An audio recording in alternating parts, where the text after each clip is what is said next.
chuva, depois vento, então derrubaram todas as casas e não temos onde ficar. E nem assim não temos como iniciar a construção.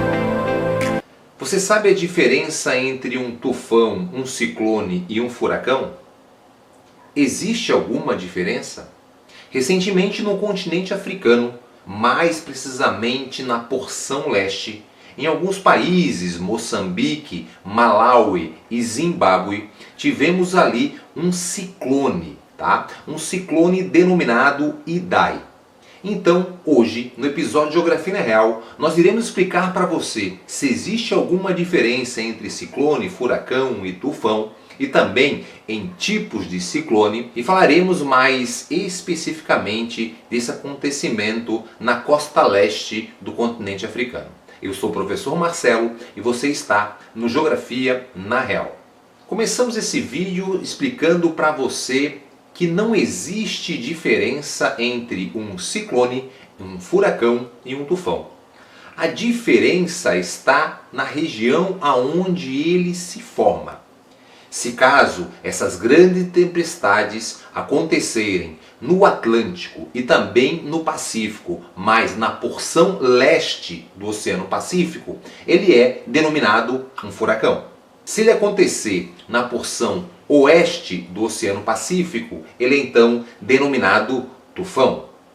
E se ele acontecer no Oceano Índico, ele vai ser denominado ciclone. Então, um ciclone, um furacão e um tufão são a mesma coisa. São grandes tempestades que se formam no oceano.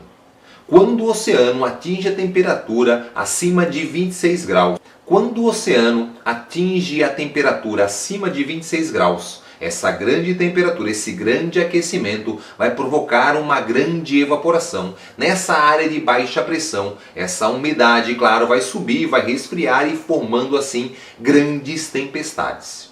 Se elas atingirem o vento superior a 118 km por hora, aí sim eles vão ser classificados como um furacão, ou o tufão, ou o ciclone. Então, quando a temperatura da água oceânica está acima de 26 graus, vai provocar assim uma grande evaporação.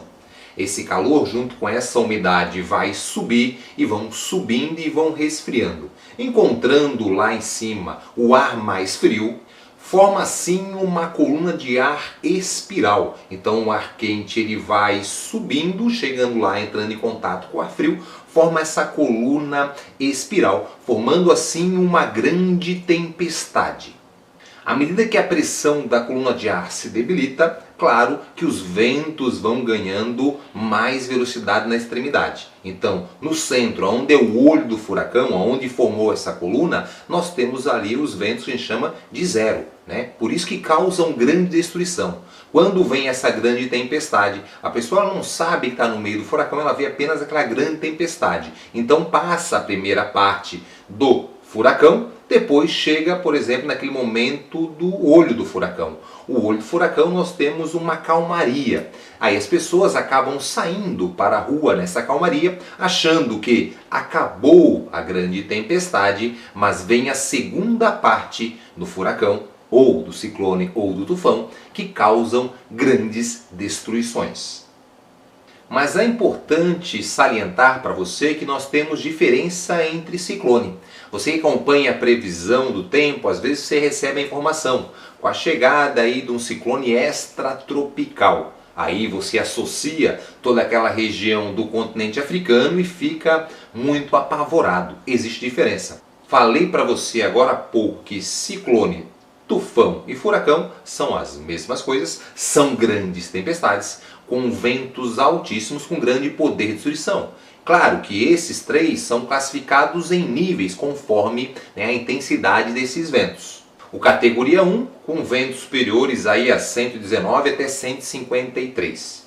O categoria 2 de 154 até 177 km por hora. O categoria 3 de 178 a 208 km por hora.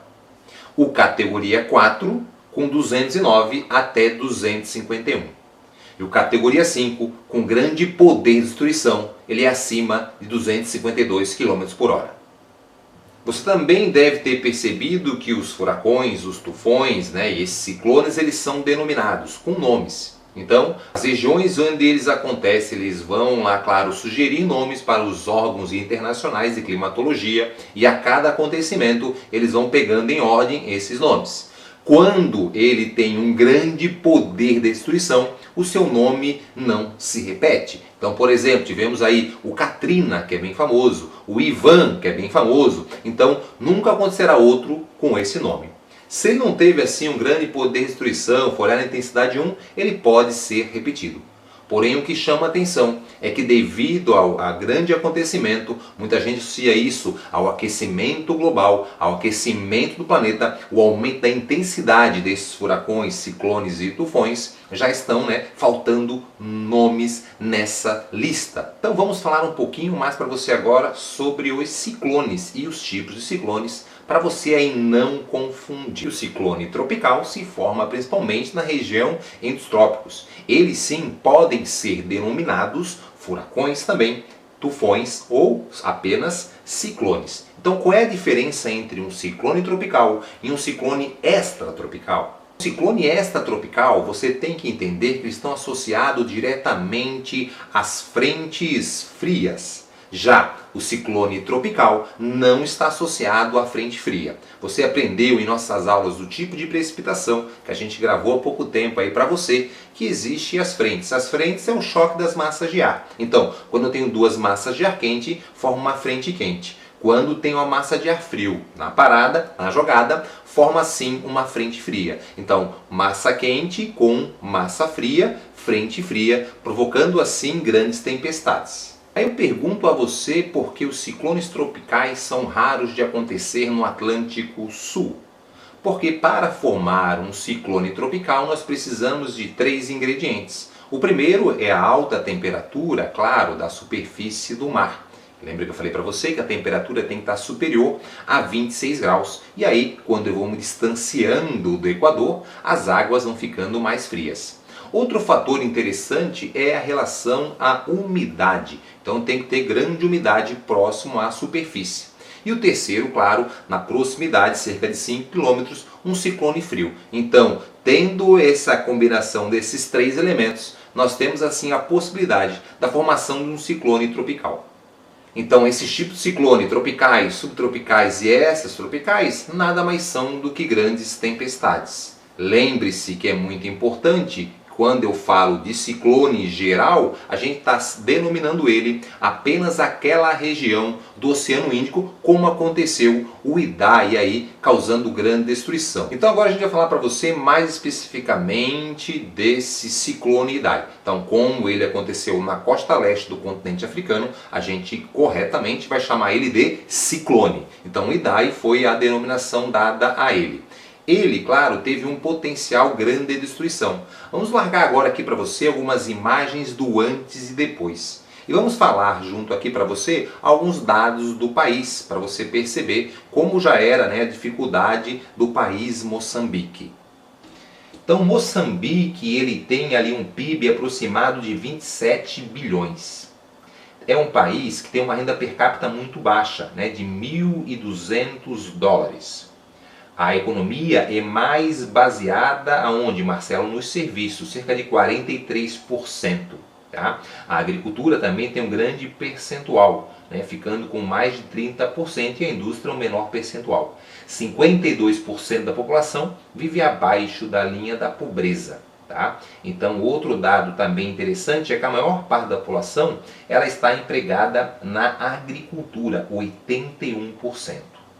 Da economia, a gente vai falar para você assim, os destaques, que nós temos ali, os produtos que ela vai vender, os produtos que ela mais exporta. Alumínio, castanha, algodão, açúcar, madeira e também camarão. Ele é um país também litorâneo, assim como todas as colônias portuguesas pelo litoral. A pesca é forte nesses países.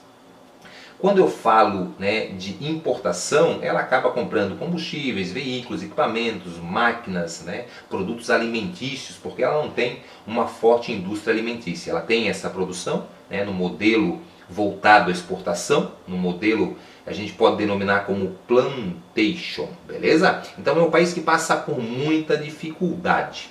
Então, associado a essa dificuldade, nós temos essa grande catástrofe ali que gerou mortes e também muita destruição. Com essa destruição, algo que pode aparecer na sua prova de biologia é, claro, a questão da cólera. Então, pegue o seu professor de biologia, dê uma explorada ali, porque nós temos ali, claro, toda essa destruição, alagamento, um país sem saneamento, então, né, toda essa contaminação com algumas doenças, seja cólera, é algo importante para você entender. A gente vai passar aqui algumas imagens para você, quero que você veja, né, e você entenda o que eles estão passando. Esse é mais um vídeo aí do Geografia na Real, lembrando que toda segunda-feira a gente traz um vídeo novo para você. Esse não com muita alegria, porque é algo realmente, né, que comove a gente. Eu estou indo, por exemplo, agora no mês de maio, ao continente africano, num país também de colônia portuguesa chamado Guiné-Bissau, onde eu darei palestras e cursos aos professores e também algumas aulas aí especiais aos alunos desse país. Então por isso que me, né, comoveu bastante essa destruição em Moçambique, Malau e Zimbábue, né, então me deixou bem sentido, né, estou com tanta alegria assim de passar essa informação para vocês. Mas é um vídeo feito com carinho para você entender que pode sim, além de estar no seu vestibular, você entender essa diferença, né, a nossa geografia na real, ele é para todos os amantes da geografia. Beijo no seu coração e vejo você na próxima semana com mais um vídeo do Geografia na Real.